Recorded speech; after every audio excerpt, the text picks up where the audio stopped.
En mars 2022, dans le cadre de l'Assemblée des Nations Unies pour l'environnement, 175 États ont voté une résolution en vue de négocier d'ici à 2024 un traité mondial de lutte contre la pollution plastique. Ce texte sera juridiquement contraignant et devrait porter sur l'ensemble du cycle de vie du plastique, de l'extraction à l'élimination des déchets. La résolution de mars 2022 a mis en place un comité intergouvernemental de négociation pour organiser 5 sessions de concertation qui vont se succéder jusqu'à la signature du traité en 2025.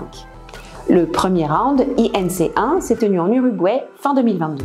Sur le champ d'application du futur traité, la Coalition pour une haute ambition, High Ambition Coalition, HAC, initiée par la Norvège et le Rwanda, qui regroupe aujourd'hui 60 pays dont font partie l'Union européenne et la France, est en faveur d'un traité portant sur la totalité du cycle de vie du plastique.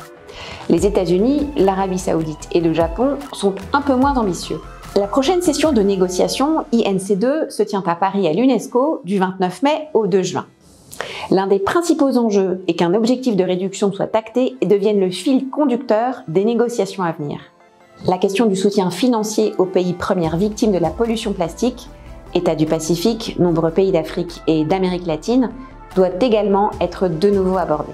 En résumé, 2 camps vont sans doute se faire face à partir de maintenant. Les pays producteurs de pétrole et de plastique, Russie, Arabie Saoudite et États du Golfe, Iran, États-Unis, Chine, Égypte et Japon, qui préféreraient que le traité porte principalement sur les déchets plastiques, et les pays en développement, pays d'Afrique, d'Asie-Pacifique et d'Amérique du Sud, ainsi que ceux de la HAC, qui eux souhaitent un traité portant sur l'ensemble du cycle de vie des plastiques et voir aborder notamment son impact sur la santé et les droits de l'homme.